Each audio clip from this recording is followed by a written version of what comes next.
안녕하세요. 민나 피부 잘 아는 언니 또리유입니다.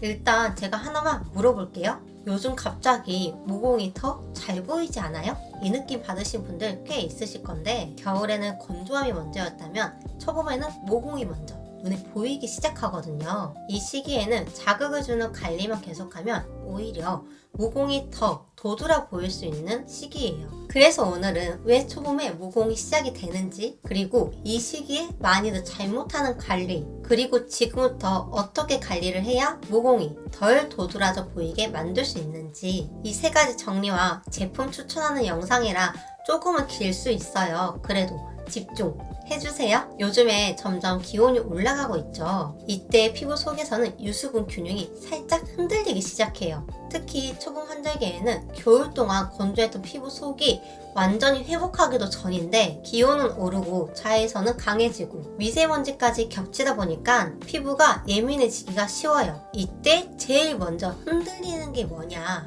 바로 모공 주변에 있는 피부 탄력이에요. 그래서 이 시기에는 많은 분들이 이렇게 말씀하시더라고요. 모공이 갑자기 커진 것 같지 않아? 그래서 질문을 하나 드려볼게요. 모공이 갑자기 커 보이는 가장 큰 이유가 뭘까요? 1번, 피지가 갑자기 많아져서, 2번, 피부 탄력이 떨어져서, 3번, 세안을 잘못해서, 4번, 각질 때문에.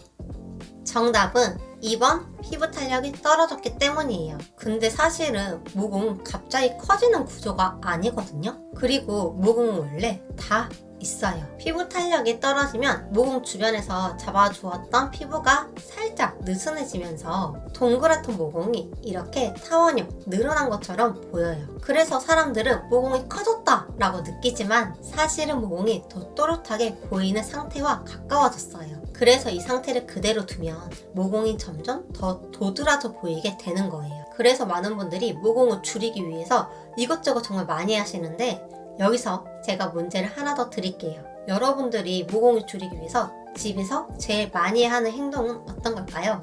1번, 스크럽 세게 하기. 2번, 코팩으로 뜯기. 3번, 필링을 반복적으로 하기. 4번, 세 개 다 모두 하기.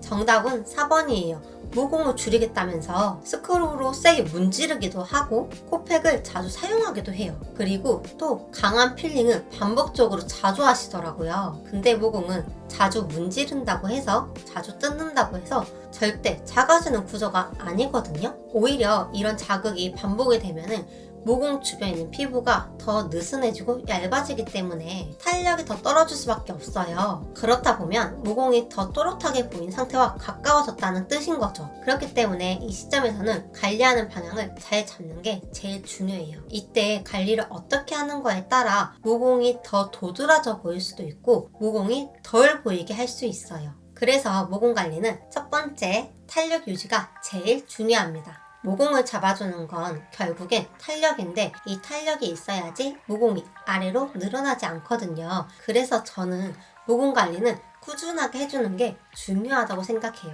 탄력을 유지해야 모공이 축소되어 보이고 늘어나지 않게끔 유지를 할 수 있어요. 그래서 제품 성분을 몇 가지 추천드릴게요. 첫 번째, 레티놀. 이 레티놀은 피부 재생과 콜라겐 생성을 촉진해 주름, 탄력, 모공 개선에 도움을 줄 수 있는 대표적인 안티에이징 성분이라고 할 수 있어요. 탄력이 떨어지거나 늘어진 피부, 그리고 여드름 피부한테 추천드리는 제품 성분이에요. 반면에 피부가 민감하거나 붉은기가 있는 피부, 그리고 임산부는 피하시는 게 좋아요. 제품마다 농도는 다르겠지만 처음 사용하시는 분들은 격일로 사용해 주시고 피부에 휴식기를 주시는 게 가장 좋거든요. 그래서 2주 사용하시고 일주일은 꼭 쉬어주시는 게 제일 좋습니다. 특히 낮에는 사용하지 마시고 밤에만 사용을 해주시고요. 아하, 바하, 비타민C와 함께 사용하면 피부가 예민해질 수 있기 때문에 주의가 필요할 수 있으니 레티놀을 사용할 때는 다른 기능성 성분과 겹치지 않게 사용하는 게 좋아요.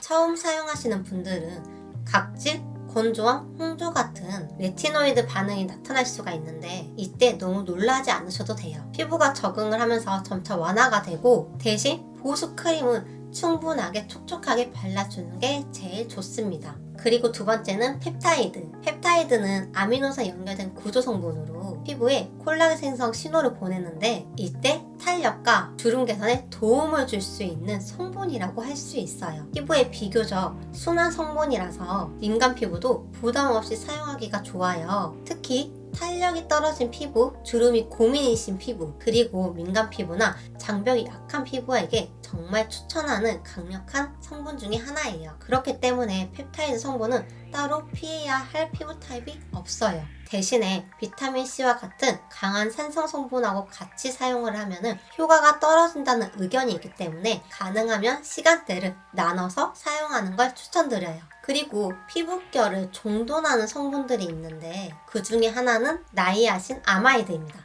피지 균형을 맞추고 피부결을 정돈하는데 많이 사용해요. 나이아신 아마이드는 비타민 B3 유도체로 피지 조절, 모공 관리, 미백, 장벽 강화에 도움을 정말 많이 주는 성분 중에 하나입니다. 대신에 고농도 제품일 경우에는 민감한 피부는 살짝 피해서 사용해 주시면 되세요. 보통 5% 이하 농도에서는 순한 편이지만 10% 이상의 고농도일 경우에도 있거든요. 그때는 붉어지거나 따가울 수 있기 때문에 민감 피부는 5% 이하부터 사용을 하시면서 점점 농도를 올라가시는 걸 추천드리겠습니다. 그리고 네 번째는 콜라겐 성분. 콜라겐 성분은 이 탄력 피부를 유지하는데 단백질 성분이라고 할 수가 있어요. 피부 표면에 보습막을 형성해주고 수분 유지와 피부 유연함을 도와줄 수 있는 성분이기도 해요. 화장품에 들어있는 콜라겐은 솔직히 피부 속에 콜라겐을 직접적으로 연결을 시켜주는 역할은 아니고 피부의 수분을 유지하면서 촉촉함을 주는 보습 성분에 가깝다고 생각하시면 되세요.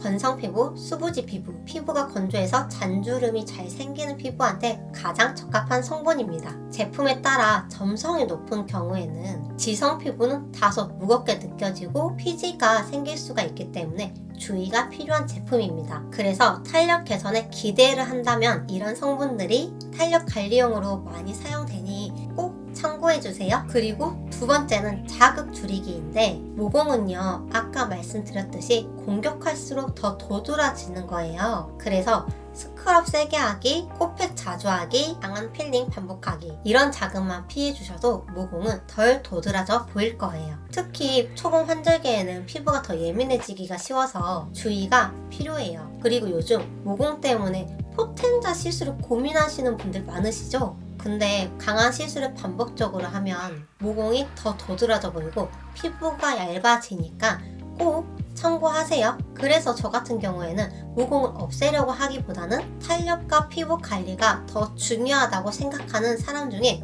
한 명이에요. 그리고 세 번째, 피부결 정돈인데 피부가 충분히 보습된 상태에서 부드러운 방식으로 피부결을 가볍게 정돈해주는 게 좋아요. 그래서 첫 번째, 파하. 파하는 각질 제거 성분 중에 아하보다는 분자가 커서 자극이 비교적 적은 성분이에요. 그래서 민감 피부, 각질 관리가 초보이신 분들한테는 추천을 드리고 반면에 피부 장벽이 너무 손상된 피부는 사용하지 마세요. 그리고 낮에 외출하기 전에 파하 성분이 함유된 제품을 사용을 했다면 자외선 차단제는 꼭 잊지 말고 바르셔야 된다는 점 참고해주세요. 또한 매일 사용하면 피부 장벽이 약해질 수 있으니까 주 2-3회만 사용하시는 걸 권장드리겠습니다. 그리고 두 번째, 라하. 라하는 지용성 각질 성분으로 모공 속에 있는 피지랑 각질랑 잘 섞이는 성분이거든요. 지성 피부, 여드름 피부, 모공이 자주 막히는 피부한테는 사용이 가능은 하나 반대로 민감 피부나 건성 피부는 피해주시는 게 좋아요. 라하 제품도 역시 각질을 제거하는 성분이기 때문에 주 2-3회만 사용을 권장을 드리고요.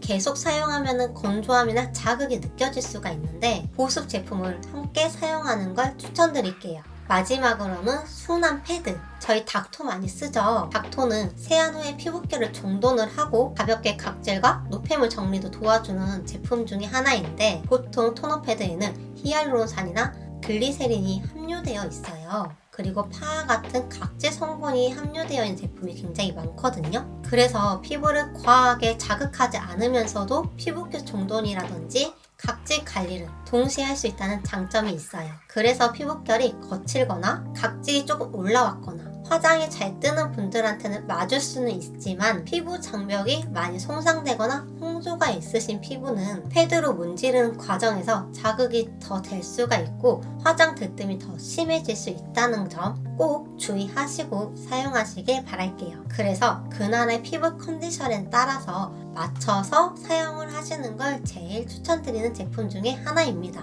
그래서 이런 제품들로 피부결을 정리해주는 것도 모공에는 도움이 될 수가 있으니까 참고하셔서 사용하시면 좋을 것 같아요. 정리를 해보자면 모공은 갑자기 커지는 구조가 아니라 탄력이 떨어지면서 모공이 갑자기 커 보이는 거다. 그렇기 때문에 모공이 더 이상 커지지 않게끔 탄력 유지, 자극 최소와 피부결 정돈 이 세 가지가 제일 중요한 요소다 라고 말씀을 드렸어요. 지금부터 어떻게 피부 관리를 하는 거에 따라서 올해 피부 컨디션이 조금은 많이 달라질 수가 있기 때문에 지금부터라도 피부 장벽을 잘 관리를 하시고 민낯 피부 편안한 루틴으로 만들어 보도록 해요. 그러면 오늘도 제 영상 끝까지 시청해 주셔서 감사드리고요. 이 영상이 마음에 드셨다면 좋아요랑 구독 눌러주시고 저희는 다음 영상에서 또 만날게요.